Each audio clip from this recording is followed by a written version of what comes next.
Hello guys, आप सबका स्वागत है अन अकेडमी के इस चैनल पे लेट्स क्रैक मैनेजमेंट एग्जाम्स। और like I promised you guys, इस सेशन में मैं आपको वर्बल रीजनिंग सेक्शन के कई सारे प्रैक्टिस क्वेश्चंस लेकर आई हूँ जो हम लोग साथ में डिस्कस करेंगे। हमने पिछले सेशन में स्ट्रैटेजीज डिस्कस किए थे, सारे टॉपिक्स के वर्बल रीजनिंग के, जो पैरा जम्बल्स है, जो पैरा कंप्लीशन है, जो सेंटेंस ऑड मैन आउट है, जो पैरा समरी है, हमने उन सबके स्ट्रैटेजीज डिस्कस किए थे। और आज अभी इस सेशन में हम लोग डिस्कस करेंगे उसका एप्लीकेशन। हम क्वेश्चन सॉल्व करेंगे, रियल कैट क्वेश्चन सॉल्व करेंगे, कैट क्वेश्चन से मिलते जुलते क्वेश्चन सॉल्व करेंगे और उन स्ट्रैटेजीज को अप्लाई करेंगे। So let's one more reminder guys, if those of you have not already subscribed to the Unacademy plus platform, please do that. Please use my code RITUMBA. It will give you flat 10% off. Why is it important guys to subscribe to the platform? जैसे आप देख रहे हो कि जब हम लोग strategies discuss कर रहे हैं, हम लोग प्रैक्टिस क्वेश्चंस डिस्कस कर रहे हैं, तो उन प्रैक्टिस क्वेश्चंस के को जब हम लोग, आपको मॉक टेस्ट भी देने पड़ेंगे, आपको क्विजेस भी देने पड़ेंगे, साथ ही साथ आपको और प्रैक्टिस क्वेश्चंस की आवश्यकता है। क्योंकि this when it comes to VARC section and it comes to CAT exam specially, not just VARC section, you have to remember कि प्रैक्टिस इज द की। क्योंकि एक डिफाइंड सिलेबस नहीं है। अगर आप अभी भी जाके देखोगे तो एक डिफाइंड सिलेबस आपको मिलेगा नहीं। तो अगर आप आप सोचोगे कि डिफरेंट वीडियोस कहाँ से ले, क्या है सिलेबस, क्या है पैटर्न, क्या क्या पढ़ना पड़ेगा, कैसे प्लानिंग करनी पड़ेगी, कैसे स्ट्रैटेजी डिसाइड करनी पड़ेगी, वो सब आप हेडेक लेने की आपको जरूरत नहीं है। और स्पेशली इस टाइम में it becomes very important for us to have such a synchronised platform, जो हमें वो सारे जो हम as a CAT aspirant, as a management exam aspirant हमको चाहिए, वो सारी चीज़ें हम सबको एक ही प्लेटफॉर्म पे मिल रहा है। So please subscribe and I will take care of your entire VARC preparation. So ये मेरी गारंटी है कि आपको कोई भी और सोर्सेज को छानने की ज़रूरत नहीं पड़ेगी। You can just follow whatever I'm teaching, just follow me, just subscribe to the platform and all of it would be taken care of. I will tell you everything. I will tell you कि आपको strategy क्या बनानी पड़ेगी, कैसे attempts हम लोग manage करेंगे. I will come up with GDPR classes also for you guys. आपको हर चीज़ it will be sorted, not just for your CAT exam but for other management exams as well. But yeah, for you to be able to ask me doubts, for you to be able to interact with me, for you to be able to जो भी मैंने resources आपके लिए plan किए हैं, for you to be able to use that well, you will have to subscribe to the platform. और इस platform में जैसे daily live classes होंगे, live का मतलब है doubt solving होगा, interaction होगा, स्ट्रक्चर्ड कोर्सेज होंगे। जो भी कोर्स लॉन्च होते हैं ना guys, you can be rest assured कि उसमें कोई टॉपिक छूटेगा नहीं। everything will be covered and everything will be carefully explained to you, and you will have doubt solving classes, you will have tests, और ये सारा चीज़ आपको मिलेगा unlimited access, one time subscription पे। और साथ ही साथ जैसे हम लोग प्रिपेयर करते हैं, तो कई स्टूडेंट्स पूछते हैं कि जैसे उनके डाउट्स होते हैं कि और कोई टेक्स्ट बुक रेफर करना चाहिए मैम, और कोई क्वेश्चंस रेफर करने चाहिए, और कुछ मटेरियल चाहिए क्या हमें? तो my answer is no, you don't need anything else. Okay, साथ ही साथ आपको बाकी एजुकेटर्स से भी, या फिर हमारे बाकी जो सब्जेक्ट्स हैं, बाकी एजुकेटर्स से भी हमको सीखने मिलेगा। And where do you get guys all the top educators at one platform? आपको इतने सारे लोगों से सीखने का मौका मिलता है सिर्फ वन टाइम सब्सक्रिप्शन से। Live classes, complete syllabus completion with doubt solving, no language barrier. आप देख रहे हैं हमने वर्बल रीजनिंग सेक्शन को इतना ईजी कर दिया है, कोई लैंग्वेज बैरियर ही नहीं रहा है। So learn anytime, anywhere. You can download the videos if you're not able to stream in live. You can watch them offline. You can get your doubts cleared. और mainly आपको ये भी पता चल जाता है कि compared to the other students आप कहाँ खड़े हो, विद आपका परसेंटाइल क्या, आपको अब कहाँ इम्प्रूव करना है। और आप आके मुझसे पूछ सकते हो, आप बता सकते हो मुझे कि मैम ऐसा क्विज था, ऐसा टेस्ट था, क्या मैं सही जा रही हूँ या जा रहा हूँ, कहाँ मुझे चेंज लाना चाहिए मैम सर। तो आप ये सारे डाउट्स क्लियर कर सकते हो अपने रिपोर्ट एनालिसिस के बेसिस पे। पर हाँ गाइस, आपको भी सब्सक्राइब करना पड़ेगा, आपको भी प्रिपरेशन करनी पड़ेगी, आपको भी सीखना पड़ेगा। You have to participate and make use of all of these tools for you, which are made only for you. Okay, so please subscribe guys, क्योंकि जो कैट सीजन है, जो मैनेजमेंट एग्जाम सीजन है, वो आ चुका है। हमारा प्रिपरेशन शुरू कर देना चाहिए। अगर आपको इंटरव्यूज, ग्रुप डिस्कशंस, से रिलेटेड डाउट्स है, definitely we will definitely solve those as well. In addition to that, सारे modules, whether grammar, verbal reasoning, I will take you through all of that. So you don't have to worry about it. But yeah, you have to use my code RITUMBA, subscribe, and we will continue our learning. Okay? तो आज जैसे मैं आपको promise किया था, इस session में we are going to discuss practice questions, guys. So without any further delay, let's jump directly to the questions and let's use all our strategy that we have discussed and let's start solving this. Okay guys, so let's start solving it. याद रखिए आपको पढ़ना पड़ेगा statements, links बिठाने पड़ेंगे, pronouns पे focus करना पड़ेगा, connectors पे focus करना पड़ेगा, active reading करते रहना पड़ेगा, sentences को categorize करना पड़ेगा, problem है, solution है, positive है, negative है. ये मैं जितने strategies हमने discuss किए वो मैं एक बार आपको याद दिला रही हूँ. बट हाँ, अगर आप में से कोई भी ने स्ट्रैटेजी वीडियो नहीं देखा है तो it's there guys, you can watch it on the channel. That's the advantage ना. आप लोग वीडियोस बार बार देख सकते हो, कई बार देख सकते हो और समझ सकते हो और सीख सकते हो. So read this question guys, it's a very important question. काफ़ी लिंक्स है इस क्वेश्चन में काफ़ी प्रोनाउंस के लिंक्स है. सो वो सब लिंक्स को आप पकड़िए. Okay, come on. Now is the time to practice since we have been through the strategy.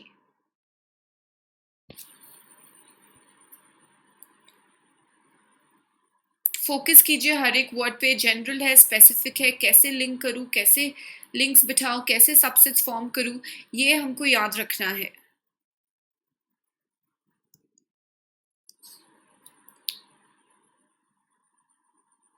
Okay guys, I hope आप पढ़ रहे हो.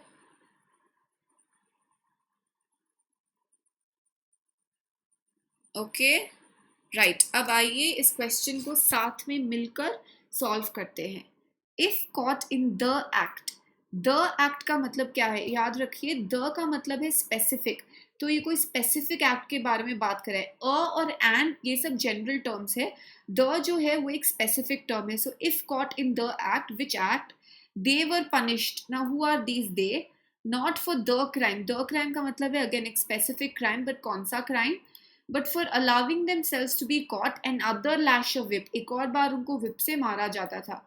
But who are these they? Who are these themselves? What is the act? What is the crime? ये हमको नहीं पता है अभी तक. करेक्ट? तो ये हमारा ओपनिंग सेंटेंस अभी तो नहीं हो सकता है. The bellicose Spartans. बेलिकोस का मतलब है गाइस, जब हम लोग रूट वर्ड्स करेंगे हम लोग ये सब रूट्स देखेंगे, पर बेली का मतलब है फाइट या वॉर. सो जो हम लोग बेलिकोस बोलते हैं, अगर मैं बोलूँ कि आप बेलिकोस स्पार्टन हो, तो बेलिकोस का मतलब है जो बहुत अग्रेसिव होते हैं, वायलेंट होते हैं, जो लोग बहुत झगड़ा करते हैं, फाइट करते हैं, वॉर मॉन्गर्स होते हैं, उनको बेलिकोस कहा जाता है. Who are Spartans? Let's take it as a race of people. आप में से जिन लोग को माइथोलॉजी पढ़ने का शौक है, स्पेशली इंटरनेशनल माइथोलॉजी, आप देखो, आपको पता होगा स्पार्टा और स्पार्टन्स क्या होते हैं. पर अभी हम लोग समझ लेते हैं जैसे इंडियंस होते हैं, अमेरिकन होते हैं, वैसे स्पार्टन्स एक पर्टिकुलर रेस के बारे में, एक पर्टिकुलर प्रजाति के बारे में बोला जा रहा है. Sacrifice all the फाइनर things in life for military expertise. So they were very bellicose, बहुत अग्रेसिव थे और मिलिट्री एक्सपर्टीज पे उनका फोकस था. Those fortunate enough to survive babyhood were taken away from their mothers at the age of 7 to undergo rigorous military trainings. जो लोग survive करते थे, बट कौन सर्वाइव करता था? हु आर दीज दोस्त? बट एनीवे, जो लोग सर्वाइव करते थे उनको एट द एज ऑफ 7 छीन लिया जाता था और रिगरस मिलिट्री ट्रेनिंग में भेज दिया जाता था. रिगरस का मतलब क्या है? रिगरस का मतलब है बहुत ही स्ट्रेन्यूअस, बहुत ज़बरदस्त, बहुत ही हार्श, सिवियर, एकदम रोबस्ट और स्ट्रॉन्ग मिलिट्री ट्रेनिंग, जो बहुत ज़्यादा बहुत ज़्यादा उसमें अग्रेशन हो, कंटिन्यूअस हो, बहुत ही स्ट्रेनिंग हो, वैसे मिलिट्री ट्रेनिंग में भेज दिया जाता था. This consisted mainly of, what is this what consisted mainly of beatings and deprivation. अब डेप्रिवेशन का मतलब क्या? Again it starts with DE, तो ये एक नेगेटिव वर्ड होगा ना मोस्टली रूट वर्ड को देखकर. अगर मैं बोलूँ कि you were deprived of food, so deprived का मतलब है आपको नहीं दिया जाता था, आपसे छीन लिया जाता था. Deprivation of all kinds like walking barefoot, नंगे पाँव विंटर में चलना पड़ता था, स्टारवेशन, भूखा रहना पड़ता था, ओके, फोर्स फूड भी स्टील करना पड़ता था। अब फूड को स्टील करना पड़ता था, तो स्टीलिंग फूड तो हम जानते हैं कि एक क्राइम है। Okay, so we will come back to it, ये याद रखिए। देखिए मैं कैसे एक्टिव रीडिंग कर रही हूँ, मैं जस्ट बैठ के ऐसे पढ़ नहीं रही हूँ, सिर्फ मैं लिंक्स बिठाने की कोशिश कर रही हूँ, मैं कीवर्ड्स को देखने की कोशिश कर रही हूँ। ये थॉट प्रोसेस आपको भी एग्जाम में यूज करना पड़ेगा। Male children were examined at birth by the city council, ठीक है, and those deemed or considered too weak to become soldiers were left to die. Okay, a lot of babies who were not considered fit to fight in the war or become soldiers were left to die, male children. But कहाँ के mail children के बारे में बात कर रहे हैं, कौन सी कंट्री, कौन सी जाति के बारे में हम बात कर रहे हैं? तो इतना जितना मैंने आपको बताया उससे आप समझ तो गए हो कि मैं हिंट कर रही हूँ कि बी हमारा ओपनिंग सेंटेंस है। करेक्ट, बी हमारा ओपनिंग सेंटेंस क्यों है? ए हमारा ओपनिंग सेंटेंस हो नहीं सकता, the act, they, the crime, themselves. C हमारा ओपनिंग सेंटेंस नहीं हो सकता क्योंकि those fortunate to survive, but which, हम लोग किसके बारे में बात कर रहे हैं, कौन से कंट्री, कौन सी जगह के बारे में बात कर रहे हैं? अगर नाउन दिया है, जगह दिया है, कॉन्टेक्स्ट दिया है, याद है हमने डिस्कस किया था, कॉन्टेक्स्ट पहले आता है, प्लेस और टाइम पहले आता है, तो बी हमारा ओपनिंग सेंटेंस होगा। अब यूजुअली ये नहीं होता कि बी के बाद सी के बाद डी के बाद ई, आराम से फ्लो हो जाए, नहीं, हमको थोड़ा बहुत सबसेट्स बनाना पड़ेगा। तो चलिए लिंक करते हैं। तो हमने देखा था इन the act, which act, the crime, which crime. तो अब हमको याद होगा हमने डिस्कस किया था कि they had to steal food, survive करने के लिए उनको फूड स्टील करना पड़ता था, तो दैट इज द क्राइम। अगर वो लोग खाना चुराते वक्त पकड़े जाए, अगर वो लोग खाना चुराते वक्त वो एक्शन करते वक्त पकड़े जाए तो उन्हें मारा जाता था। तो ए और डी में लिंक है, समझे आप ये लिंक? ए और डी में लिंक, क्या लिंक है गाइस? फूड स्टील करते वक्त अगर वो लोग पकड़े गए तो उनको मारा जाता था। सो डी ए, मैं ये नहीं बोल रही हूँ कि बी के बाद डायरेक्टली डी आ रहा है, मैं बस बोल रही हूँ कि इन दोनों डी और ए को हम लोग साइड में रख देंगे क्योंकि ये एक सबसेट है, बाद में कहाँ लगाना है वो हम लोग देखेंगे, ठीक है। Those fortunate enough to survive babyhood, कुछ बच्चे सर्वाइव कर जाते थे, या जो बच्चे सर्वाइव कर जाते थे, इसका मतलब ये देखिए लिंक, जो कुछ बच्चे थे उनको मार दिया जाता था क्योंकि वो लोग वीक थे, और जो बच जाते थे, जो सर्वाइव हो जाते थे, उनको 7 साल की उम्र में ले जाया जाता था। तो एक और सबसेट हमको मिल गया यहाँ पे, वो सबसेट कौन सा हो गया हमारा? वो सबसेट हो गया हमारा ई और सी। Male children who were not fit, they were killed, and those who were survived, उनको 7 साल की उम्र में ले जाया जाता था। तो ई और सी भी एक सबसेट हो गया। अब जो क्वेश्चन हमारे दिमाग में रह जाता है कि अब क्या ऑर्डर होगा, बी डी ए ई सी या बी ई सी डी ए? वो सबसेट्स को हम अब कहाँ अरेंज करेंगे? बी तो फिक्स्ड है। अच्छा, अब देखते हैं डी पहले आएगा या ई पहले आएगा, डी ए पहले आएगा या ई सी पहले आएगा। अच्छा, तो एक और लिंक, कोई और लिंक ढूंढते हैं गाइस। नाउ एक और हमने वर्ड अंडरलाइन किया था डी में, this consisted mainly of beatings, deprivations वगैरह। व्हाट कंसिस्टेड, ध्यान से देखिए, इन बच्चों को 7 साल की उम्र में रिगरस मिलिट्री ट्रेनिंग, रिगरस मतलब बहुत ही ज़्यादा स्ट्रेनिंग होता था, बहुत सारे डिमांड्स होते थे, बहुत ज़्यादा उन पे सिवियर ट्रेनिंग होता था। तो सिवियर ट्रेनिंग में क्या होता था? बीटिंग्स होते थे, डेप्रिवेशन होते थे, वॉकिंग बेयरफुट होता था, स्टारवेशन होता था, ये होता था उनका रिगरस मिलिट्री ट्रेनिंग। तो क्या ऑर्डर होगा? Rigorous military training, this consisted of, what consisted of beatings? Rigorous military training. तो अब हमारा ऑर्डर क्या होगा? अब हमारा ऑर्डर हो जाएगा बी, ठीक है। फिर हम लोग डालेंगे ई सी, वो बताता है कि बचपन में उनके साथ क्या होता था, बचपन में उनको 7 साल की उम्र के बाद क्या होता था, उनको मारते थे, उनको ये सब करते थे, और फिर उनको खुद का खाना चुराता पड़ता था, और फिर अगर वो पकड़े गए तो एक और बार मारते थे, अनदर बीटिंग। पहले तो बीट करते थे, उसमें पकड़े गए तो अनदर लैश ऑफ विप, तो अब आपको समझ में आ रहा होगा कि हमारा ऑर्डर क्या है। हमारा ऑर्डर हो जाएगा गाइस बी। बी के बाद हम डी नहीं डाल सकते क्योंकि डी बोलता है डिसकंसिस्टेंट, तो हमने डिसाइड किया था डी से पहले तो सी आना चाहिए, रिगरस मिलिट्री ट्रेनिंग। तो अब हमारा ऑर्डर क्या हो जाएगा गाइस? बी फर्स्ट, ठीक है। ई और सी तो हमने डिसाइड कर ही लिया था कि एक सबसेट है, और फिर हम लोग डाल देंगे डी और A, B E C D A. B opening sentence, E C बताता है कि बच्चों के साथ बचपन में क्या होता था, और फिर बचपन के बाद जब वो लोग मिलिट्री में भर्ती हो जाते थे फिर उनके साथ क्या होता था, ये हमको डी और ए बताता है। ओके, एक्चुअली ये तो कुछ ही लिंक्स है इस क्वेश्चन में, और भी बहुत लिंक्स है, अगर आपको और लिंक्स माइंड में आए तो वो भी करेक्ट हो सकते हैं। बस बेसिकली हमको राइट आंसर पे अराइव करना है इन सब टेक्निक्स को ध्यान में रखते हुए। आई होप आपको ये क्वेश्चन समझ में आ गया गाइस। मेथड और पैटर्न को समझिए, that is what I always tell. जरूरी नहीं है कि ये सेम क्वेश्चन एग्जाम में आ जाए, फिर हम ये सब क्वेश्चंस करते क्यों है, ताकि जैसे मैं सोच रही हूँ आप वो समझ जाइए, आपको पता चल जाए कि एग्जाम में आपका थॉट प्रोसेस क्या होना चाहिए और एग्जाम में आपका थिंकिंग पैटर्न क्या होना चाहिए। That is very very important, it's very crucial. Okay, right, let's go to the second question guys, para jumbles पे। This question is a little bit abstract in nature. जब आप लोग पढ़ोगे एब्स्ट्रैक्ट टॉपिक क्या होते हैं, कई स्टूडेंट्स आके पूछते हैं।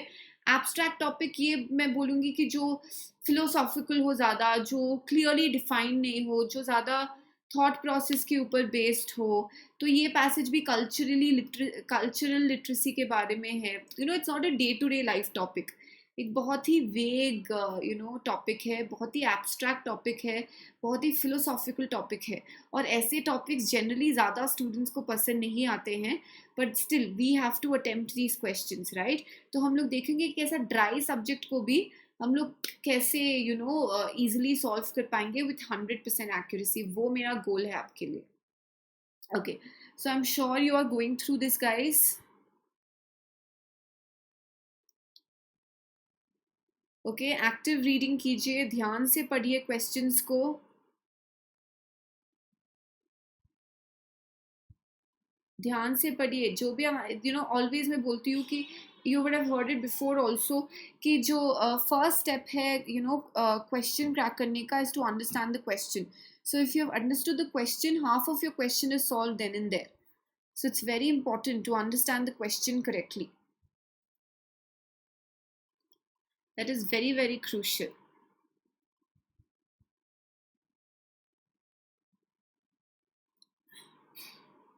ओके, आइए अब इस क्वेश्चन को एक बार साथ में मिलकर सॉल्व करते हैं। ओके, और देखते हैं कि आपका जो अभी तक थॉट प्रोसेस था वो करेक्ट था या नहीं। Okay, I am sorry, let's come back. या, let's start. Okay, to be culturally literate is to possess the basic information needed to thrive or succeed in the modern world. Culturally literate होना चाहिए, हमें culture के बारे में knowledge होनी चाहिए। is to possess, to have the basic information needed to succeed or thrive in the modern world. Okay, तो ये हमें बताता है कि कल्चरली लिटरेट होने का, देखिए मैं कैटेगराइज कर रही हूँ, कल्चरली लिटरेट होने का मीनिंग या डेफिनेशन क्या है।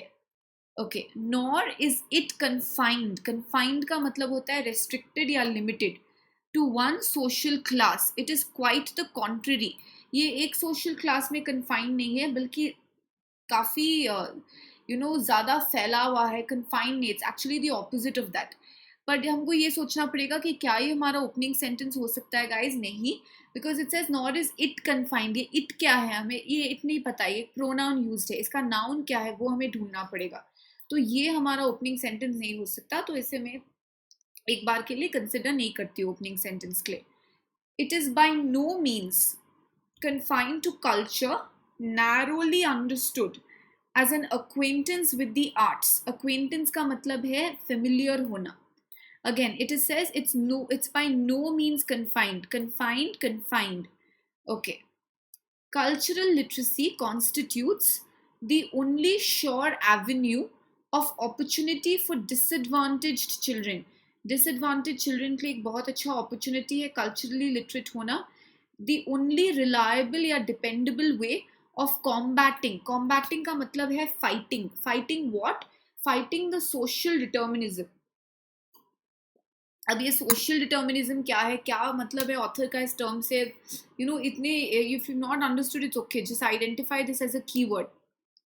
एक फिलॉसफी है, okay, that now condemns them. Condemn का मतलब है okay, we should condemn the use of plastic. So condemn का मतलब है क्रिटिसाइज करना चाहिए, डिसअप्रूव करना चाहिए, लुक डाउन अपॉन करना चाहिए, उसे इनकरेज नहीं करना चाहिए। Okay, E the breath of that information, आ गया एक link, which information, basic information, that information मतलब कौन सा, the basic information is great, extending over the major domains of human activity from sports to science, extending, okay, it extends, ठीक है। तो एक लिंक तो हमको मिल गया। आई एम नॉट टेलिंग कि ए हमारा ओपनिंग सेंटेंस है या कुछ, पर मैं बोल रही हूँ कि ए और ई तो एक साथ आएगा, दैट इज फॉर श्योर। क्यों आएगा? इंफॉर्मेशन के लिंक के कारण। ओके, नाउ हमारा सर्च शुरू होना चाहिए ओपनिंग सेंटेंस को लेकर। ना अगर हम अपना ओपनिंग सेंटेंस यहाँ पे खोजने की कोशिश करेंगे, ई तो हमारा ओपनिंग सेंटेंस ही हो सकता है, वैसे ही हमने उसे एक के बार डाल दिया है। सी हमारा ओपनिंग सेंटेंस ही हो सकता, it is by no means confined, ये इट क्या है। Same way B nor is it confined, वापस ये इट क्या है। तो बी और सी भी हमारा ओपनिंग सेंटेंस नहीं हो सकता। अब ए और डी में डिसाइड करना है। डी बोलता है कल्चरल लिटरेसी, पर मेरा पॉइंट है कि कल्चरल लिटरेसी है क्या, उसका मीनिंग क्या है, उसका डेफिनेशन क्या है। तो वो हमको ए देता है। To be culturally literate is to possess, ये हमें एक्सप्लेनेशन दे रहा है कि कल्चरल लिटरेसी का मतलब ये है कि आपके पास बेसिक इन्फॉर्मेशन है to thrive in the modern world. और आप देखोगे हमने जनरल ऐसे टाइप स्ट्रैटेजी में डिस्कस किया था, मॉडर्न वर्ल्ड, वर्ल्ड का मतलब एक जनरल, तो हम लोग मोस्ट जनरल स्टेटमेंट से शुरुआत करते हैं, ये हमने डिसाइड किया था।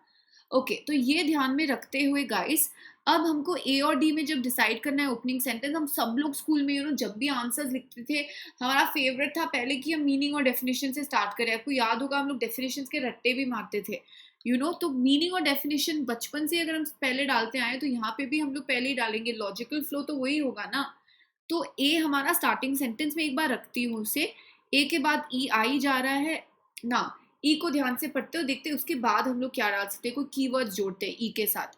The breath of that information is great, बहुत ही ब्रेथ उसका जो है बहुत ही फैला हुआ है, extending over. If it is extending, इसका मतलब क्या है, it is not confined.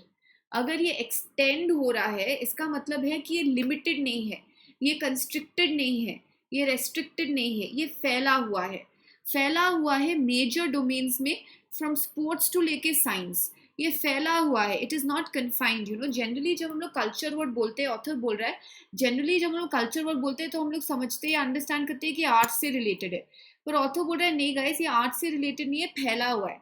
It applies to very broad areas, very broad domains, and it's not confined or limited only to culture. ना एक और आप सोचोगे बी में भी तो कन्फाइंड है ना, तो बी क्यों नहीं आ सकता, मैं ई के बाद सी को क्यों डालने को बोल रही हूँ, क्योंकि बी में जो वर्ड यूज हुआ है नॉर। अब आप लोग सब लोग जानोगे कि ग्रामर में बेसिक चीज हम लोग बोलते हैं ना, ईदर के बाद और आता है, नीदर के बाद नॉर आता है। मैं बोलूंगी neither Sham nor his friends went to the party, मैं ये नहीं बोलूंगी नॉर शाम नीदर हिज फ्रेंड्स, नॉर कभी पहले नहीं आता है, नीदर पहले आता है, तो नो पहले आएगा फिर नॉर आएगा, ठीक है। It is by no means confined, nor is it confined, nor हमेशा बाद में जुड़ता है। तो ए ई, ई बोलता है एक्सटेंड करता है, मतलब ये कन्फाइंड नहीं है, स्पोर्ट्स से लेके साइंस से रिलेटेड है, सिर्फ आर्ट से रिलेटेड नहीं है। सी के बाद बी आएगा ही, नीदर के बाद नॉर आता है, नो के बाद नॉर आएगा ही। Okay, I will not do it nor will she, तो I will no not do it nor will she, so C B connected हो गया, neither nor no nor C B connect हो गया। अब बचा क्या, बचा हमारा डी है, वो उसे हम लास्ट में डाल देंगे। ओके, डी को एक बार पढ़ लेते हैं। Cultural literacy constitutes the only sure avenue of opportunity for disadvantage children. अगर आप देखो बी बोलता है कि it is not limited to one social class, ये सिर्फ एक सोशल क्लास के बारे में नहीं है, काफी जनों को अप्लाई करते हैं, जैसे डिसएडवांटेज चिल्ड्रन के लिए भी ये यूज होता है।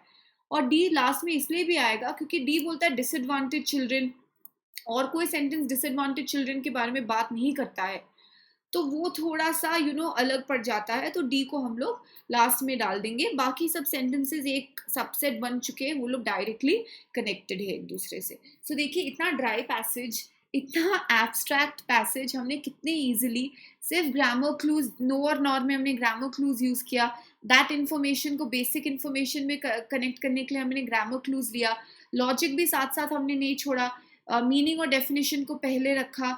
सो आपको लॉजिक और ग्रामर इन दोनों पे रिलाई करना है, और ये दो पिलर्स के मैंने दो अलग अलग स्ट्रैटेजी सेशन किए थे, एक लॉजिक का स्ट्रैटेजी सेशन किया था, एक ग्रामर से रिलेटेड पैराजम्बल्स का स्ट्रैटेजी सेशन किया था, तो वो आपको पढ़ना है, वो गाइस वीडियोस बहुत इंपॉर्टेंट है। और वही हमने यहाँ पे अप्लाई किया है। ये एक कैट क्वेश्चन है गाइस, देखिए कितने इजीली हमने इसे सॉल्व कर दिया और 100% एक्यूरेसी हमने इंश्योर किया है, और हमें ज़्यादा ट्रायल एंड एरर भी नहीं करना पड़ा क्योंकि हमें स्ट्रैटेजी पहले से पता थी। अगर आपको ये नहीं पता होता कि मीनिंग और डेफिनेशन पहले आता है, अगर आप लॉजिक यूज नहीं करते तो आप ट्रायल एंड एरर करते बैठे रहते, आप डी से स्टार्ट कर देते। तो वो हमको स्ट्रैटेजी पढ़ना याद रखना बहुत इंपॉर्टेंट है। ओके, आइए चलिए नेक्स्ट एरिया में जाते हैं, हमारा सेंटेंस ऑड मैन आउट। तो ये मैंने पैराजम्बल्स के साथ क्यों डाला है गाइस, क्योंकि आपको याद होगा हमने डिस्कस किया था कि सेंटेंस ऑड मैन आउट भी हमें पैराजम्बल्स की तरह ही करने हैं। हमें पहले लिंक्स बिठाने हैं, ऑर्डर थोड़ा सा डिसाइड करना है, और जो सेंटेंस फिट नहीं हो रहा है, जो सेंटेंस का लिंक नहीं बैठ रहा है, उसे हमें ऑड मैन आउट की तरह सिलेक्ट करना है। तो आइए अब ज़्यादा स्ट्रैटेजी के बारे में बात नहीं करते क्योंकि वो हमने ऑलरेडी कर लिया है। डायरेक्टली हम लोग हमारे क्वेश्चंस पे चलते हैं क्योंकि प्रैक्टिस बहुत इंपॉर्टेंट है। तो I want to try this out. कितना अच्छा लगता है जब छोटे छोटे सेंटेंसेस आते हैं, पढ़ने को भी मन करता है। सो ये पैसेज इंटरेस्टिंग है, इसे पढ़िए and tell me which should be our odd man out.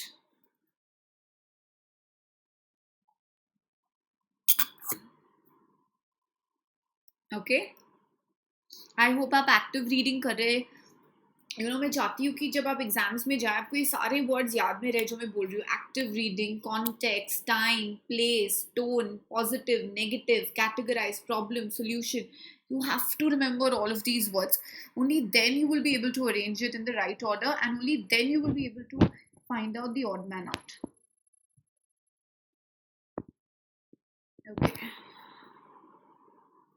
Right. I hope आप सब लोग go through कर रहे हो, समझ रहे हो, साथ साथ पढ़ रहे हो। Okay. Right. Okay. Now let's start discussing this. Okay. Let's start going through this. Much has been recently discovered about the development of songs in birds. तो ये है songs in birds के बारे में recently. ये हमारा context बताता है कि this is being, they are talking about the present. They are not talking about the future. Recently. Okay. Some species are restricted to a single song. Some species, but some species of what?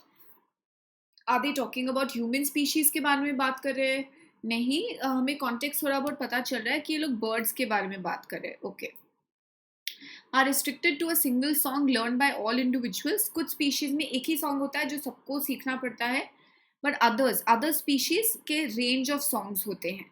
Again others कौन? Other species of birds. तो ये sentence definitely हमारा opening sentence तो नहीं हो सकता ना, तो because it's talking about some species, but which species of which animals are we talking about?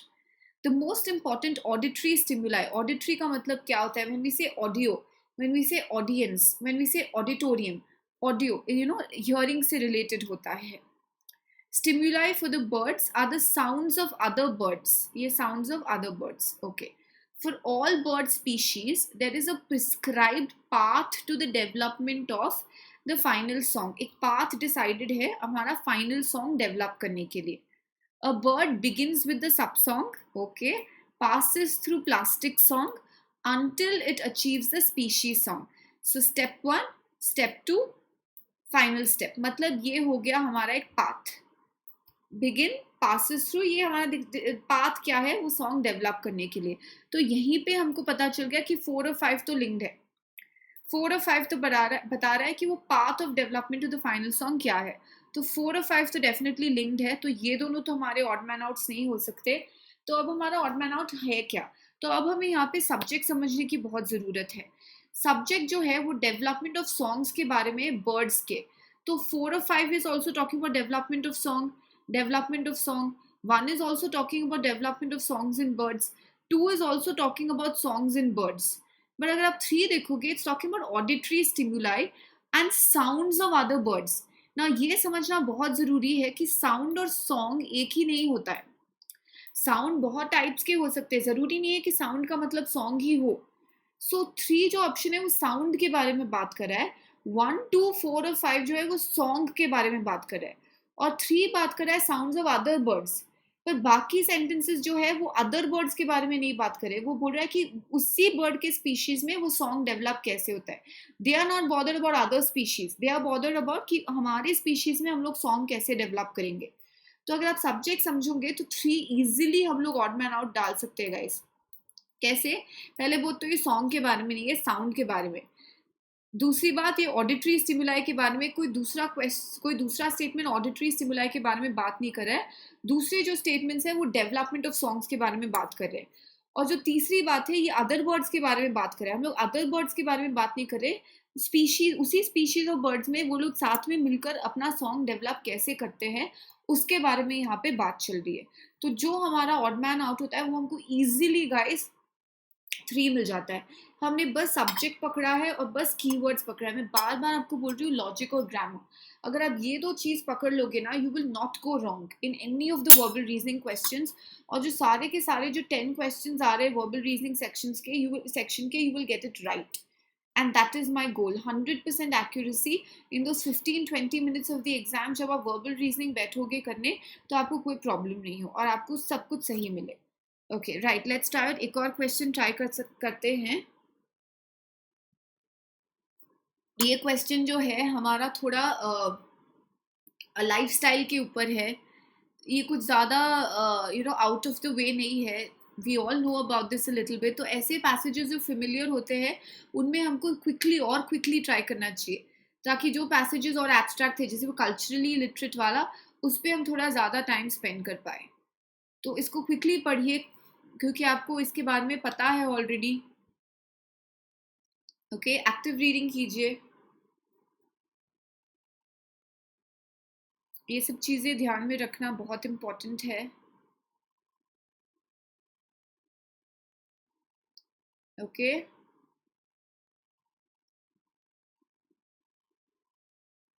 Right guys, I hope आपने पढ़ लिया है. आप ट्राई कर रहे हो, आप एक्टिव रीडिंग कर रहे हो, आप सब्जेक्ट समझने की कोशिश कर रहे हो, लिंक्स बिठाने की कोशिश कर रहे हो, पॉजिटिव नेगेटिव देख रहे हो. All of this is very important to remember. Okay, आइए अब इसे एक बार साथ में सॉल्व करते हैं. Our smartphones can now track our diets, our biological cycle, and even our digestive system and sleep patterns. So, okay. So, this is talking mainly about smartphones. Researchers have even coined a new term. Even, मतलब ये continuation है, ये हमारा opening sentence नहीं हो सकता. Even I have done this. Even का मतलब यहाँ पे हो जाएगा also, मैंने भी. तो ये हमारा opening sentence तो नहीं हो सकता. A new term called orthosomnia. ऑर्थोसोमनिया क्या होता है? To describe the insomnia brought on by paying too much attention to smartphones. Insomnia का मतलब होता है लैक ऑफ स्लीप. आप सो नहीं पा रहे हो. इन का मतलब होता है नो, सोमनिया का मतलब होता है स्लीप. सो इंसोमनिया का मतलब हो जाता है lack of sleep. Why is there a lack of sleep? Because smartphones और स्लीप ट्रैकिंग एप्स पे बहुत टाइम स्पेंड होता है. Okay, sleep, nature's soft nurse. It's like a nurse, how poetic this is. Nature's soft nurse. जब आप उठते हो तब आप स्लीप के बाद हो एकदम हील हो जाते हो, आप एकदम रेस्टेड हो जाते हो. is a blissful, happy, untroubled state, all too easily disturbed by earthly worries. earthly, materialistic, money, काम, इन सब के बारे में जो आपकी वरीज है, या गिल्टी कॉन्शियंस, आपको कोई गिल्ट है कि आपने कुछ गलत किया है जिसके कारण आप सो नहीं पा रहे हो. Okay, so our sleep is disturbed by earthly worries and all of this guilty conscience. The existence of a market for such apps. Which apps, guys? Sleep tracking apps. Ek link bed, yeah. Is unsurprising. Shift work, long hours culture, and blue light from screens. Again, smartphones, blue light from screens have conspired to rob many of us of sufficient rest. It's like, smartphones के कारण वो लोग plan और plot कर रहे हैं और हमसे हमारा जो रेस्ट है उसे चोरी कर रहे हैं. सो कंस्पायर्ड का मतलब होता है प्लानिंग एंड प्लॉटिंग. ठीक है. A new threat to a good night's rest has emerged. Smartphones with sleep tracking apps. तो अगर ये बोल रहा है कि हमारा नाइट हम लोग अच्छे से सो नहीं पा रहे, क्यों? स्मार्टफोन्स के कारण और स्लीप ट्रैकिंग एप्स के कारण. तो अब आपको आई थिंक क्लू मिल गया होगा कि what is our missing sentence. If you have got it, great guys, you are on the right track. जिन लोगों ने सोचा है कि 3 ऑड मैन आउट है, वो लोग राइट है। मैं आपको बता देती हूँ क्यों। कई रीजंस हैं, समझने की कोशिश करते हैं। 1 2 4 और 5 जो है ना गाइज, वो लोग बोल रहे हैं कि हमारा नाइट का रेस्ट, हमारा जो स्लीप है, वो क्यों सैक्रिफाइस हो रहा है स्मार्टफोन्स और स्लीप ट्रैकिंग एप्स के कारण। 1 smartphones, okay. 2 insomnia brought on by attention to smartphones and sleep tracking apps. 3 such apps, again blue light from screens or smartphones के कारण we are not able to rest. 5 is again a new threat to our good night's rest, again smartphones के कारण और sleep tracking apps के कारण। पर अगर आप 3 को देखोगे, वो बोल रहा है कि why are we not able to sleep? According to 3, we are not able to sleep because of our earthly worries, काम, पैसा, personal problems, financial problems, guilty conscious, something we have done wrong. तो वो totally different track पे चला जाता है. There's nothing about smartphones here. वो कोई और ही रीजन बता रहा है, बाकी सेंटेंसेस कोई और ही रीजन बता रहे हैं आपके स्लीप खो जाने की। तो इजीली हम लोग सब्जेक्ट के बेसिस पे एलिमिनेट कर सकते हैं कि 3 हमारा ऑड मैन आउट है। Okay, clear guys? I hope आपको समझ में आ गया। देखिए हमने कितने क्विकली और इजीली इन क्वेश्चंस को सॉल्व किया है with 100% accuracy. Okay, let's come to the next area guys, para completion. याद रखिए, पैराग्राफ को कंप्लीट करना है, कंटिन्यू नहीं करना है, सिर्फ कंप्लीट करना है। अगर प्रॉब्लम है तो सोल्यूशन देना है, क्वेश्चन है तो आंसर देना है, थियोरी है तो एक्सप्लेनेशन देना है, कॉज है तो इफेक्ट देना है। ये स्ट्रैटेजीज याद रखिए, हमने डिस्कस किया था। सो प्लीज गाइज, मैं वापस बोल रही हूँ, जिन लोगों ने स्ट्रैटेजी वीडियो नहीं देखा है, please go and watch the strategy video guys. और इन क्वेश्चंस में जितना प्रैक्टिस हम करें उतना ज़्यादा अच्छा है। सो प्लीज़ गाइज, जो लोग practice, when you are practicing, subscribe to the Unacademy platform, use my code guys Ritu MBA, आपको 10% ऑफ मिलेगा। एंड यू नो दैट ये जो हमारा जो ट्रिक्स है, टेक्निक्स है, स्ट्रैटेजीज है, दूसरे एजुकेटर्स के इनपुट्स है, दूसरे सब्जेक्ट्स के प्रैक्टिसेस है, डेली रिपोर्ट एनालिसिस है, ये सब बहुत इंपॉर्टेंट रिसोर्सेज है। मैं ये नहीं बोल रही हूँ कि सेम क्वेश्चन एग्जाम में आएगा, पर पैटर्न समझना, टेक्निक समझना और मेथड ऑफ सॉल्विंग समझना बहुत ज़रूरी है, कैसे हमें हर क्वेश्चन को अप्रोच करना है। So please subscribe guys to the platform. मैं बार बार बोल रही हूँ, it's going to be a great value addition for you. use my code Ritu MBA. Okay, you can scroll down to the description and you can see, subscribe, and definitely be crack our CAT exam and other management exams with 100% accuracy. Okay, so आइए आप ये paragraph पढ़िए और मुझे बताइए कि इस paragraph को कंप्लीट क्या करेगा ना। इस क्वेश्चन में देखोगे कि अब ब्लैंक तो दिया नहीं, आप सोच रहे होंगे कि इंट्रोडक्शन में ब्लैंक है, मिडिल में कहाँ ब्लैंक है, लास्ट में भी ब्लैंक नहीं दिख रहा है। तो ये हमें डायरेक्शंस को कभी कभी केयरफुली पढ़ना चाहिए, इसलिए मैंने आपको ब्लैंक इधर दिया नहीं है, क्योंकि इस क्वेश्चन का जो डायरेक्शंस है वो बोल रहा है कि the last sentence is missing. तो कैट में बहुत बार स्टूडेंट्स मार खा जाते हैं क्योंकि वो लोग डायरेक्शंस को ही ठीक से नहीं पढ़ते हैं। Okay, so I will tell you the directions. Last sentence missing hai. You have to tell me the answer, which will be the last sentence. Cultural passage है, थोड़ा historical passage है, interesting सा passage है, easy to read है, quickly हम लोग इसे पढ़ पाएंगे। ऑप्शंस को हमेशा एलिमिनेशन मेथड से सॉल्व करना है गाइज, मैं बार बार बोलती रहती हूँ, eliminate the answer options. You are not in search of the right answer, we are in search of the wrong answers. हम लोग को रॉन्ग आंसर्स ढूंढने हैं, उससे एलिमिनेट करना है और फिर हमें राइट आंसर्स पे हम आ जाएंगे, and then we can mark that, क्योंकि it's always easy to find faults in things. तो फॉल्ट्स ढूंढिए। Okay, right, let's go through it together. Matin Cherry is India's jewelries. Jury का मतलब है जो जूइश कम्युनिटी है उसके बारे में बात हो रहा है यहाँ पे। मैटिन शेरी एक जगह का नाम है। Our friends who have travelled here, आप देखोगे कि एक्चुअली बहुत ही ब्यूटीफुल जगह है कोची में। तो it's a very beautiful place guys, very historical place. Anyway, coming back to the passage, Matin Cherry is India's Jewish community की most famous settlement है। It's pretty streets, very pretty, of pastel colored houses. Pastel का मतलब है, जब हम लोग बोलते हैं pastel colors, pastel का मतलब है बहुत bright नहीं है, वो थोड़े muted होते हैं, थोड़े dull होते हैं, थोड़े pale होते हैं, थोड़े फीके होते हैं। pastel colored houses connected by first floor passages and home to the last 12 sari and sarong wearing. Sari Indian attire है, सरोंग जो है एक स्कर्ट टाइप का अटायर होता है जो जूस पहनते हैं. तो ये हमें बताता है कि ये जो जूस मैटनचेरी में रह रहे हैं अभी तक, वो लोग इंडिया के कल्चर को साथ में लेकर अपना जूइश कल्चर भी साथ में रखते हैं. तो they wear saris and sarong, so it's a blend, it's a mixture.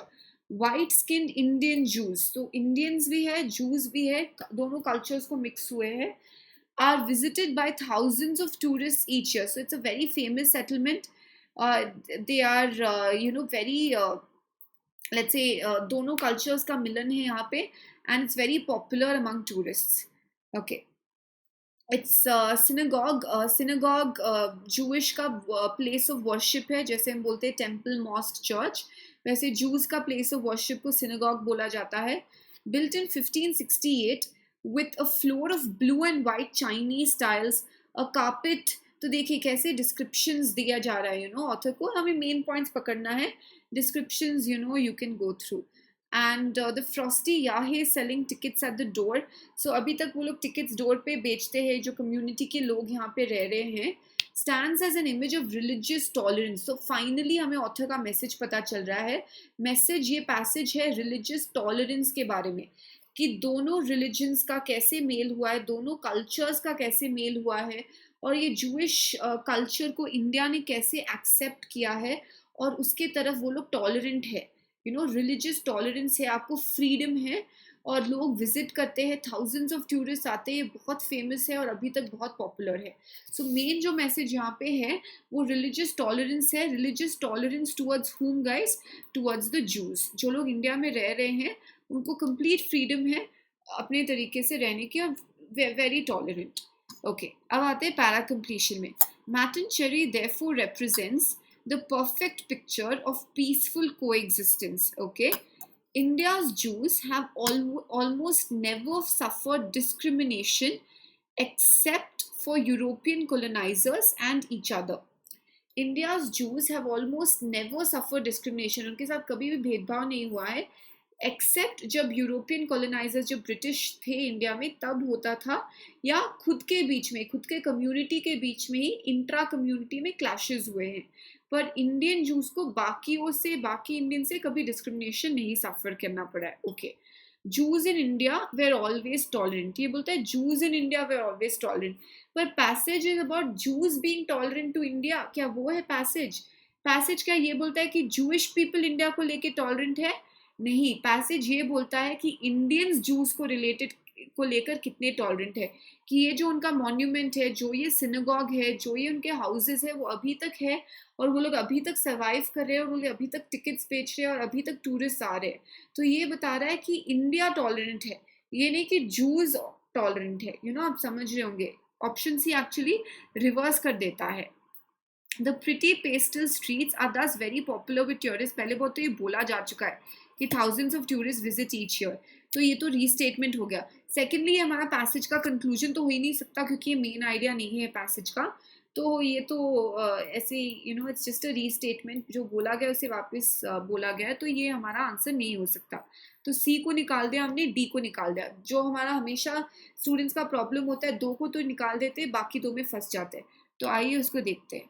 Mattancherry represents, therefore, the perfect picture of peaceful coexistence.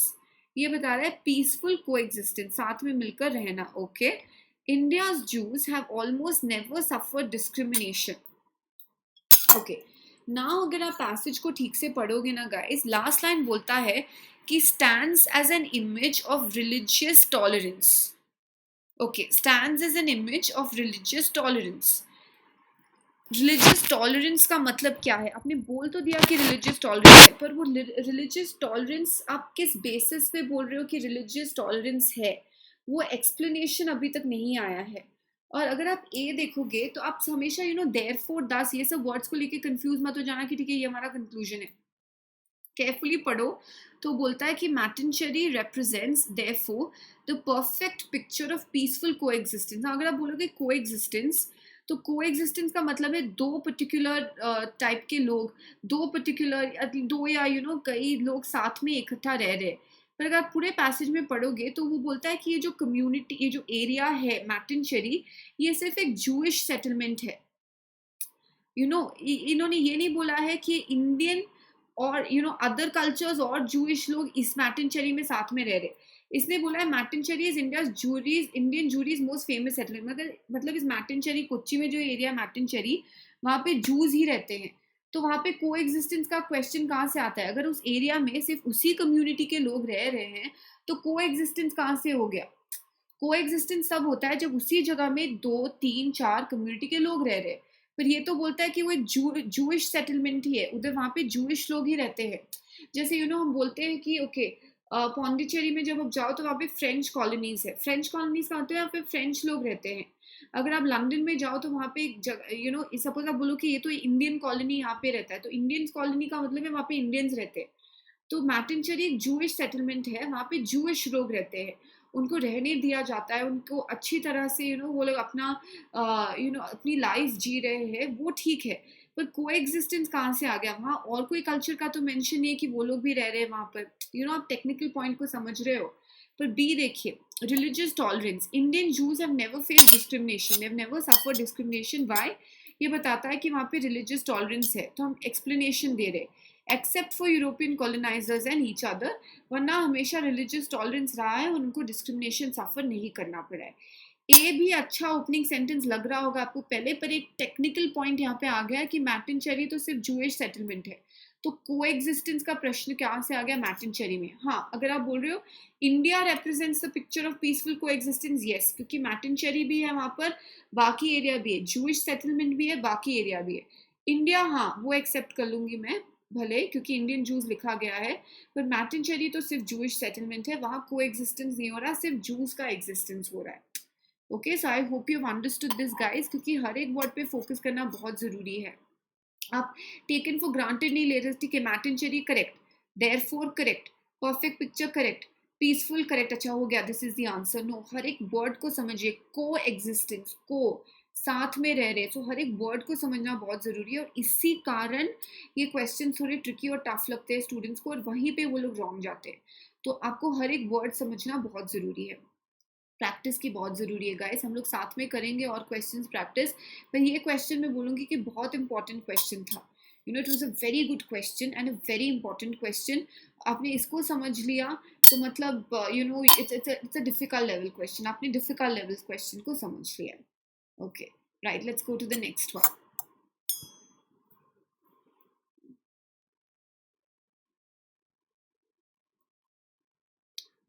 Okay, ध्यान से पढ़िए। फ्यूटिव लुक, फ्यूटिव मतलब आप पढ़िए, फिर मैं आपको एक्सप्लेन करूंगी। I will not interrupt you here, context के बेसिस पे मैं आपको समझाऊंगी। So go through this once, active reading कीजिए, क्वेश्चन को समझने की कोशिश कीजिए, ऑप्शंस एलिमिनेट कीजिए, that is all very important.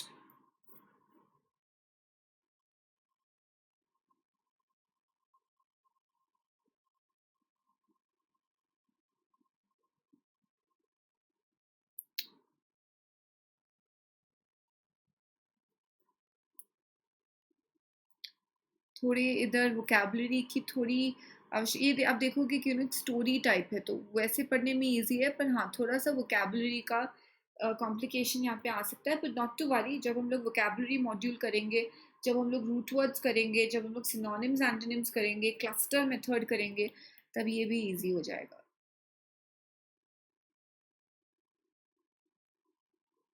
Okay, I hope आपने गो थ्रू कर लिया है guys. It's very important to do active reading. Passage को समझना बहुत ज़रूरी है। ये पैसेज अगर आप समझ जाओगे तभी आपको आंसर मिलेगा। ये थोड़ा जो पैसेज है उसमें आपको थोड़ा ध्यान से रीड बिटवीन द लाइंस करना चाहिए, इन्फर करना चाहिए, तभी आपको आंसर मिलेगा। Read between the lines guys, very important.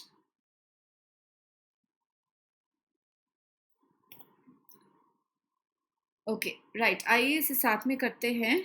Okay, now अगर आपने इस पैसेज को समझा है तो ये पैसेज है about a person, Henry, who is probably a surgeon.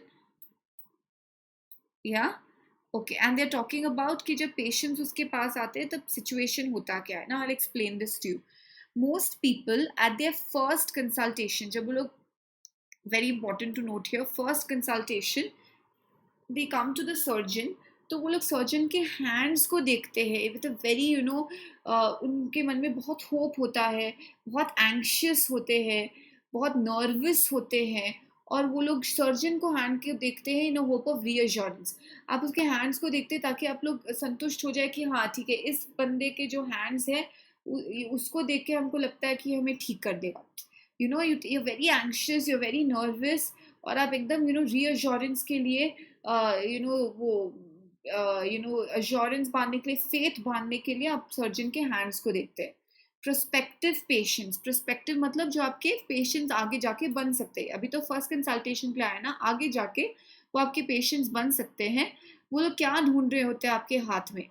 वो लोग ढूंढ रहे होते हैं, वो लोग जो आपके हाथ को देखते हैं वो चाहते हैं कि डेलिकेसी हो उसमें, सेंसिटिविटी हो, स्टेडी हो आपके हाथ, हिले नहीं एक सर्जन के हाथ. perhaps unblemished, un मतलब no, blemish मतलब mark. पैलर का मतलब एकदम पेल वाइट कम्प्लेक्शन. तो इसका मतलब ये है कि वो चाहते हैं कि जो आपके हाथ हो वो बहुत आपका स्ट्रॉन्गेस्ट पार्ट हो, क्योंकि सर्जन के हैंड्स ही उसके वेपन्स होते हैं. तो वो चाहते हैं कि आपके हैंड्स डेलिकेसी हो, उनमें सेंसिटिविटी हो, समझ हो, स्टेडी हो, और एकदम आपके हैंड्स क्लीन हो, अनब्लेमिश्ड हो. Okay, now on this basis Henry Perron loses a number of cases each year. Why does he lose a number of cases, guys? क्यों ये उनके patients नहीं बनते उसके हाथ को देखकर? Generally, he knows it's about to happen. What is about to happen before the patient does? Okay, why does he know? क्योंकि patient क्या करता है? See, the downward glance repeated. The prepared questions beginning to falter मतलब shake होने लग जाते हैं, unsteady हो जाते हैं, वो लोग बोल नहीं पाते अपने क्वेश्चंस, थोड़े से नर्वस हो जाते हैं, हेसिटेट करने लगते हैं. दी ओवर एम्पैथेटिक थैंक्स, वो लोग overly thank you okay thank you करके डोर से बाहर रिट्रीट हो जाते हैं. नाउ इसको समझना बहुत ज़रूरी है. ओके, ये जो पैसेज है ना गाइस, वो लिया गया था एक बुक से जिसका नाम था Saturday. If I am not wrong, वो बुक लिखा गया था ईएन एवंस ने. उसने ईएन एवंस ने वो बुक लिखा था, सैटरडे करके एक बुक था. नाउ अगर आपको बुक नहीं पढ़ा है या that's okay, let's just understand this. तो हमको इस पैसेज से इतना समझ में आया है कि जो हेनरी पेरोन है उनके हाथ में कोई प्रॉब्लम है. हाथ में क्यों प्रॉब्लम है? क्योंकि बोलते हैं कि पेशेंट्स जब डॉक्टर के पास पहले जाते हैं तो वो लोग डॉक्टर के हाथ को देखते हैं, उससे उन हाथ को देख के वो लोग संतुष्ट होना चाहते हैं. तो वो लोग देखना चाहते हैं कि डॉक्टर के हाथ स्टेडी हो, डॉक्टर के हाथ एकदम क्लीन हो, कोई मार्क्स नहीं हो, अनब्लेमिश्ड हो. फिर उनको उन हाथों पे भरोसा आ जाता है और उस हाथों से उन्हें सर्जन पे भरोसा आ जाता है. पर हेनरी पेरोन के साथ क्या होता है कि जो पेशेंट्स आते हैं वो लोग बार बार उनके हाथ की तरफ झांकते रहते हैं. डाउनवर्ड ग्लांस रिपीटेड, बार बार दे कीप ग्लांसिंग और लुकिंग एट हिज हैंड्स. फिर जो वो क्वेश्चंस लेके सर्जन या डॉक्टर के पास आए थे, वो क्वेश्चंस पूछने में वो लोग हेसिटेट होने लगते हैं, क्योंकि वो हाथ को ही देखते रहते हैं. उनको लगता है कि अरे अब इस डॉक्टर से क्वेश्चंस क्या पूछे, इसके हाथ ही शायद ठीक नहीं है. तो वो लोग वो क्वेश्चंस नहीं बताते और फिर वो लोग चुपचाप नहीं, एक्चुअली वो लोग डोर से चले जाते हैं, ज़्यादा थैंक यू करके, ओवर कॉम्पेंसेट करके कि हम लोग आपके पेशेंट तो नहीं बनेंगे पर thank you, and that's why he loses a number of cases each year. तो उनके हाथ में कुछ प्रॉब्लम है. Maybe his hands are not steady, maybe his hands have blemish, maybe his hands have marks. तो इतना हमको इस पैसेज से समझ में आता है. तो इतने से मैं आपको बुक के बारे में अभी कुछ ज़्यादा नहीं बताऊंगी. इतने से हम लोग आंसर करने का ट्राई करते हैं. Okay, A, other people do not communicate due to their poor observation. Other people कौन? कम्युनिकेट क्या? पुअर ऑब्जर्वेशन किसका? Not clear. सो ए हमारा आंसर नहीं हो सकता. इट्स वेरी इरेलीवेंट ना, very out of context. Other patients don't like what they see but are ignorant of their right to go elsewhere. उनको अच्छा नहीं लगता जो वो लोग देखते हैं. प्रॉब्ली हेनरी पेरोन के हाथ उनको अच्छे नहीं लगते हैं, पर उनको समझ नहीं है कि वो लोग किसी और डॉक्टर के पास भी जाने का उनको हक है, पर ignorant of their right to go elsewhere. इधर तो दिया है ना, वो लोग डोर से निकल जाते हैं, पर इग्नोरेंट ऑफ देयर राइट, यहाँ पे राइट की बात कहाँ से आ गई है? तो ये भी थोड़ा ऑड लगता है। See but Perrin himself is not concerned, उसको कोई फर्क नहीं पड़ता है, उसको किस चीज से कोई फर्क नहीं पड़ता है, प्रॉब्ली उसके केसेस जा रहे हैं, उसके जो पेशेंट्स है वो इस तरह का व्यवहार कर रहे हैं, इस तरह से बिहेव कर रहे हैं उसके साथ, but he is not concern, उसको कोई फर्क नहीं पड़ता है। Others will take their place he thought, ये ही कौन है? हेनरी पेरोइन, ठीक है। Others will take their place, others patients will take their place, whose place? शायद ये जो लोग बाहर निकल गए उनकी जगह ले ले, पर it says loses a number of cases each year. तो आप पैसेज को समझने की कोशिश कीजिए, हमें ये नहीं देखना कि ठीक है ये भी ऑप्शन फिट हो सकता है, ये भी ऑप्शन फिट हो सकता है, ये भी ऑप्शन फिट हो सकता है, जो बेस्ट ऑप्शन है उसको हमें लेना चाहिए। अब आप देखोगे तो एक काफी एक सैड स्टोरी सा हो रखा है यहाँ पे। एक डॉक्टर है, एक सर्जन है, पेशेंट्स अंदर घुसते हैं, पेशेंट्स उसके हाथ देकर बाहर निकल जाते हैं, तो क्यों? तो अगर आप देखोगे, सी बोलता है but Perrin himself is not concern, उसको कोई फर्क नहीं पड़ता है। ही नोज, पेशेंट से पहले ही knows this is going to happen. तो अगर उसे पेशेंट से पहले ही पता चल जाता है इट्स गोइंग टू हैपन कि उसके हाथ देके पेशेंट ऐसे रिएक्ट करेंगे, तो वो अपने हाथ दिखाता क्यों, अपने हाथ छुपा क्यों नहीं लेता?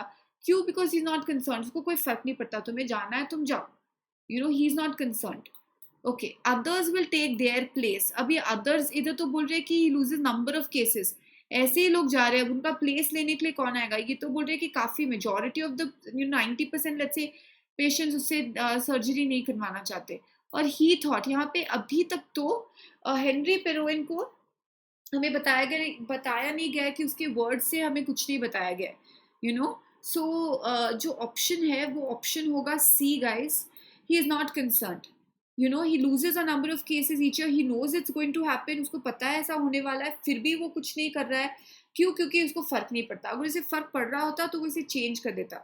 सो इस जो स्टोरी का जो लॉजिकल एंड है ना गाइस, लोग आपके, फॉर एग्जाम्पल एक पैसेज है कि लोग आपको ताने मारते हैं, या लोग आपको डिस्क्रिमिनेट करते हैं, या लोग आपका मजाक उड़ाते हैं। एक बात होता है, किसी भी रीजन से, आपके अपीयरेंस के रीजन से, आपके ड्रेस, सपोज आपके ड्रेसिंग सेंस को लेकर लोग आपका मजाक उड़ा रहे हैं, तो एक तो हुआ कि आप चेंज कीजिए अपना ड्रेसिंग स्टाइल, एक होता है कि आपको पता है लोग मजाक उड़ाएंगे, पता है लोग मजाक उड़ाएंगे, मतलब क्या? आप केयर नहीं करते हो, आप कुछ करोगे नहीं। तो वैसे ही हेनरी पेरोन को भी पता है कि लोग, पेशेंट्स उसके जाने ईच ईयर हो रहा है, ये भी इंपॉर्टेंट है नोट करना, हर साल ऐसा हो रहा है, हर साल ऐसा हो रहा है, पेशेंट्स नहीं आ रहे, क्यों? फिर भी वो क्यों कुछ नहीं कर रहा है? Because he is not concern. आना है तो आओ, नहीं आना है तो चले जाओ, that kind of an attitude. So this becomes a logical end to it. Okay, ना अगर मैं आपको इस बुक के बारे में बताऊँ तो एक्चुअली हेनरी पेरोइन के साथ क्या है, हिज हैंड्स हैव फ्रेकल्स, मतलब स्पॉट्स है हाथ पे, तो उस कारण, और उसके हाथ स्टेडी नहीं थे, मतलब शेक होते थे, उसको कोई डिसऑर्डर था अपने हाथ में, जिसके कारण उसके साथ ये सब होता था। बट आई होप आपको समझ में आ गया है। ये भी एक डिफिकल्ट लेवल का क्वेश्चन है, पर देखिए हमने लॉजिक यूज करके कैसे आंसर किया। आपको कीवर्ड्स पे फोकस करना है। मोस्ट पीपल ऐसा कर रहे हैं, तो अदर्स कौन आएगा? सारे, काफी लोग ही ऐसा कर रहे हैं, सो मोस्ट पीपल ऐसा कर रहे हैं। He loses a number of cases each, काफी cases, a number, most people, हर साल उसको पता है कि ऐसा होने वाला है, पेशेंट के पता होने से पहले भी उसे पता है, और उसे फर्क नहीं पड़ता, because he is not concern. Okay, I hope आपको समझ में आ गया गाइस। राइट, अब आते हैं हमारे आज के लास्ट एरिया पे, पैरा समरी का प्रैक्टिस करते हैं गाइस। समरी याद रखिए, हमें जिस्ट लेना है पैसेज का, ऑथर के पोजीशन को समझना है, एसेंस को समझना है, और फिर ही हम लोग राइट आंसर को मार्क कर सकेंगे। और समरी में तो मंत्रा एलिमिनेशन मेथड ही है। एलिमिनेशन मेथड के बगैर तो हम ये क्वेश्चन सॉल्व करने के बारे में सोच ही नहीं सकते। हर ऑप्शन कंपेयर करना पड़ेगा, और फिर ही हम लोग राइट आंसर पे आ सकते हैं। So please go through this once. तो बायोलॉजिकल पैसेज है,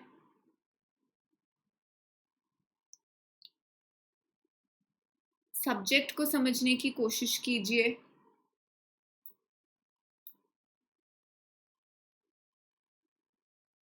देखिए लैंग्वेज कैसा यूज हुआ है, इडियम यूज हुआ है यहाँ पे।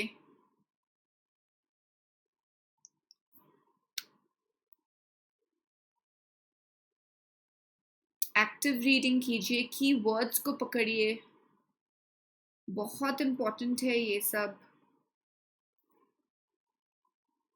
ओके हमको समझना पड़ेगा, पढ़ने के साथ साथ समझना पड़ेगा टॉपिक क्या है, ऑथर क्या मैसेज देना चाह रहा है, समझना बहुत ज़रूरी है। ओके आइए साथ में एक बार इसे पढ़ते हैं। Okay, North American walnut sphinx moth caterpillars एक कैटरपिलर की एक प्रजाति है। Look like easy meals for birds but they have a trick up their sleeves. Trick up their sleeve का मतलब है, ये इडियम का रेफरेंस जो है मैजिशियन से है। अगर आपने कभी मैजिक शो देखा होगा तो जो मैजिशियंस अपने हाथों से फूल निकाल लेते हैं, वो रुमाल खींचते रहते हैं, सो उनका जो मोस्ट ऑफ द ट्रिक्स है वो अप देयर स्लीव्स होता है, वो हिडन होता है। So they have a trick up their sleeves मतलब उनके पास एक सक्सेसफुल प्लान है, एक सीक्रेट प्लान है, जो एक हिडन और एक सीक्रेट प्लान है सक्सेस के लिए। तो वो लोग काफ़ी ईजी होते हैं बर्ड्स के खाने के लिए ऐसा लगता है, but they also have a trick up their sleeves. क्या है? They produce whistles that sound like bird alarm calls scaring potential predators away. तो ये लोग क्या करते हैं, बर्ड्स का खाना बनने से बचने के लिए ये लोग ऐसे एक विजलिंग साउंड निकालते हैं जो एक बर्ड के अलार्म कॉल की तरह लगता है। ये सुन के जो पोटेंशियल प्रेडेटर्स है, अटैकर्स है, जो बर्ड्स उन्हें अटैक करने आते हैं, वो डर जाते हैं और वो भाग जाते हैं। At first scientist suspected birds way simply startled. Startled मतलब वो लोग एकदम डर गए, शॉक हो गए बाय द लाउड नॉइज। उनको लगा कि सिर्फ नॉइज थोड़ा लाउड था इसलिए वो लोग भाग गए। But a new study suggests a more sophisticated या complex mechanism. The caterpillar's whistle appears to mimic का मतलब है copy, a bird alarm call, sending aviation बोलते हैं ना हम लोग, avian का मतलब है flying predator scrambling for cover. तो पहले तो साइंटिस्ट सोचते थे कि सिर्फ जो ये विजल है बहुत लाउड है इसलिए शायद बर्ड्स नहीं आते हैं, पर जब उन्होंने ठीक से एक और न्यू स्टडी किया तब उनको पता चला कि नहीं, सिर्फ लाउड के कारण बर्ड्स भाग नहीं रहे, एक और कुछ कॉम्प्लेक्स इनमें एक ट्रिक है। वो ट्रिक क्या है, ये जो कैटरपिलर है वो लोग कॉपी करते हैं बर्ड का अलार्म कॉल को। सो जो बर्ड एक दूसरे को अलार्म देने के लिए कि सावधान हो जाओ, वार्निंग कॉल देते हैं, उसको ये कैटरपिलर्स कॉपी कर लेते हैं, जिसके कारण ये जो बर्ड्स उन्हें अटैक करने आते हैं वो लोग इधर उधर भागने लग जाते हैं कवर करने के लिए, खुद को छुपने के लिए। When pecked by a bird, peck मतलब आप लोग वुड पैकर्स आपको पता ही होगा, peck मतलब चोंच मारना। So when pecked by a bird, the caterpillars whistle by compressing their bodies like an accordion. So मतलब ये हमें examples दे रहा है, I mean explanation दे रहा है, details दे रहा है। अकॉर्डियन आपने देखा होगा हारमोनियम टाइप, हाँ म्यूजिकल इंस्ट्रूमेंट। सो वैसे वो लोग अपने बॉडी को कंप्रेस करने लग जाते हैं, फोर्सिंग एयर आउट थ्रू। तो ये बस बता रहा है कि बायोलॉजिकली ये लोग ये कैसे ये अलार्म कॉल निकालते हैं। The whistles are impressively I am sorry the whistles are impressively loud.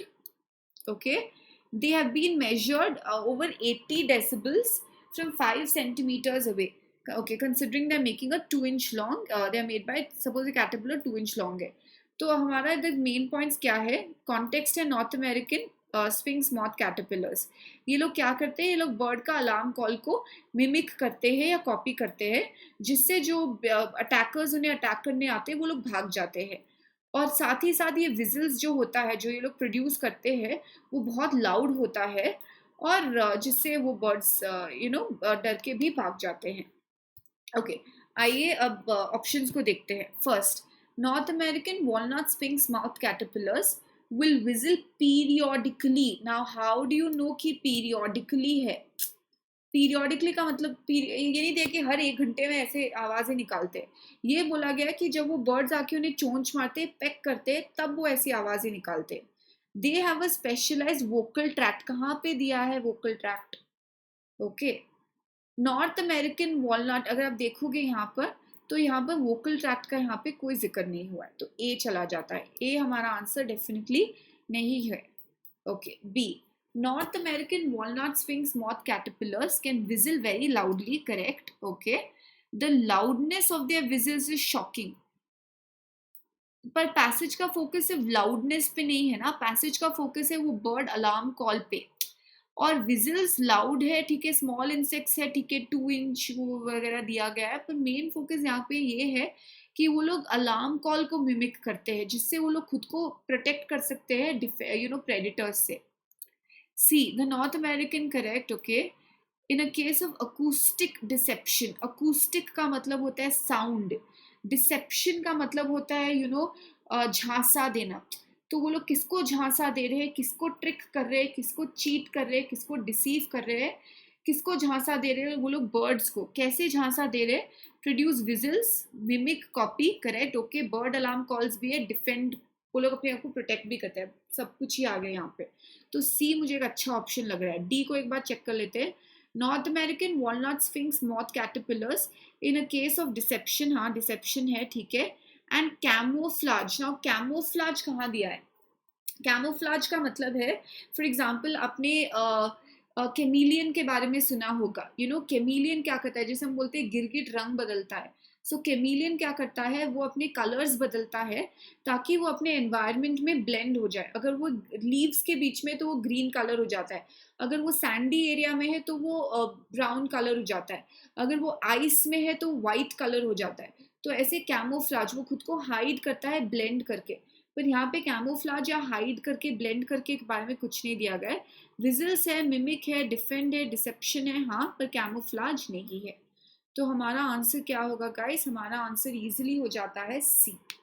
Just keywords पे हमने फोकस किया। अगर आप क्वेश्चन को एक बार ढंग से, 2 बार ढंग से पढ़ लोगे, हमने डिसाइड किया था फर्स्ट रीडिंग सेकंड रीडिंग।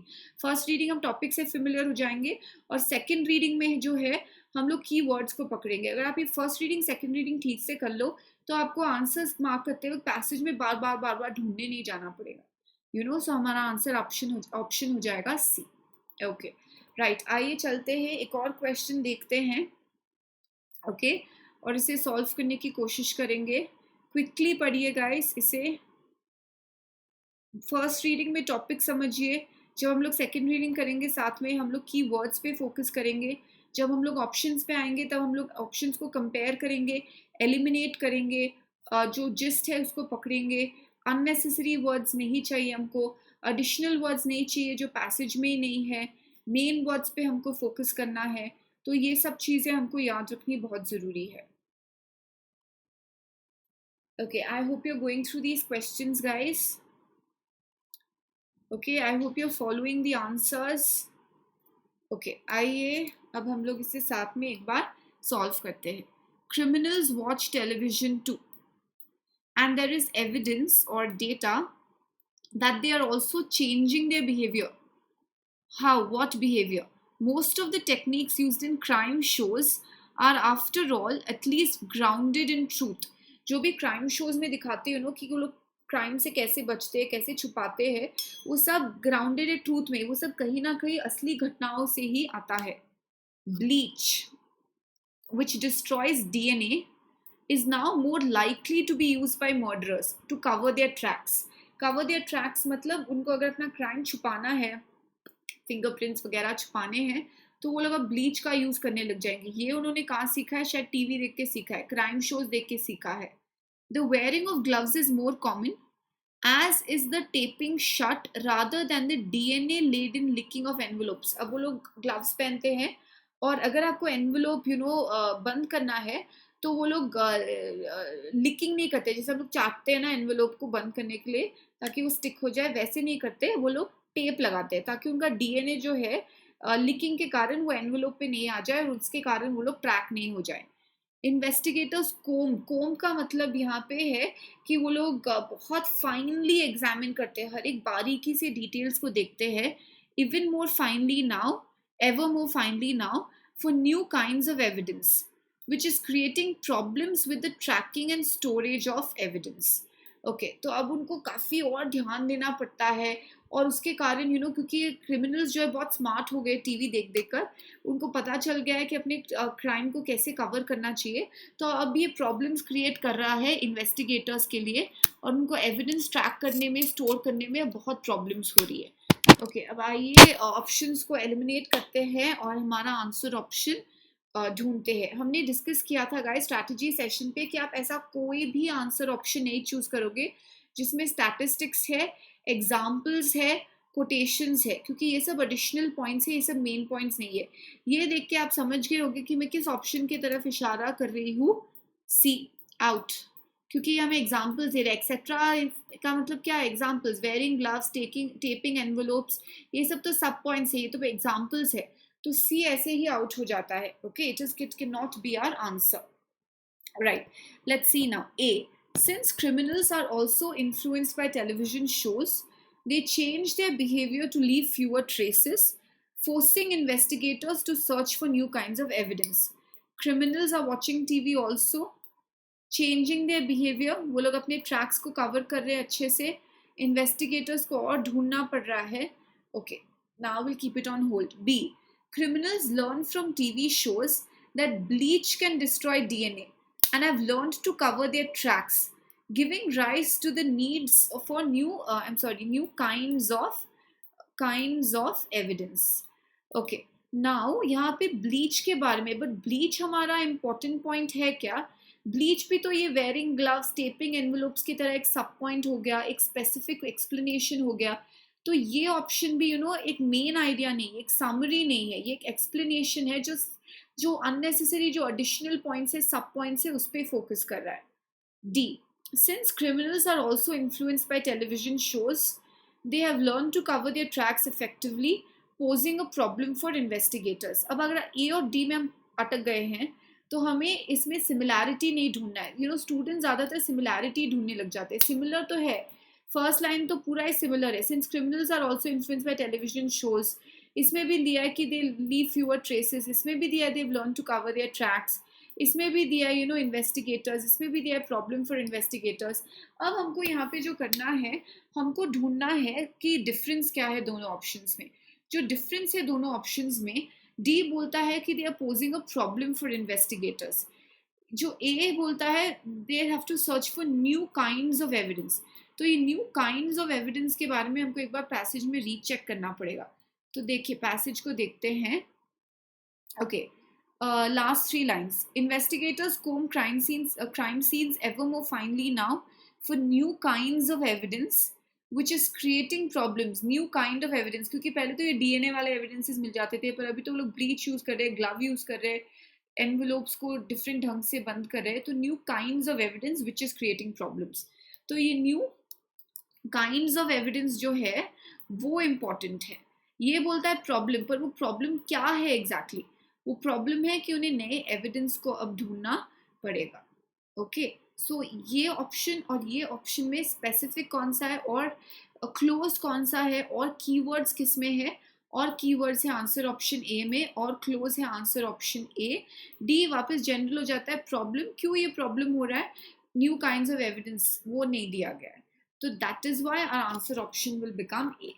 अब आप देखिए हमने कितने कितने इजीली, कितने टेक्निक के साथ, रैंडम हैप्पीजार्ड वे में नहीं, कितने टेक्निक के साथ, कितनी चीज़ों को ध्यान में रखते हुए हमने आसानी से स्ट्रैटेजी को अप्लाई किया है और 100% एक्यूरेसी के साथ हमने ये क्वेश्चन सॉल्व किए। ये questions guys moderate to difficult level के क्वेश्चंस थे जिन्हें हमने सॉल्व किया है। तो more questions like this, more practice exercises like this, more doubt clearing sessions like this I will get for you, but for that you will have to subscribe. So please subscribe guys to the Unacademy platform, or please like, share videos. Use my code guys, Ritu MBA, and you will get flat 10% off on your course fee. So please subscribe कीजिए। आपको और resources चाहिए, preparation हमें thorough करनी है, तो please subscribe guys, Unacademy Plus platform. And until I see you next time guys, happy learning, take care of yourself, bye bye, and keep focusing guys, keep watching this space for more. Okay, goodbye.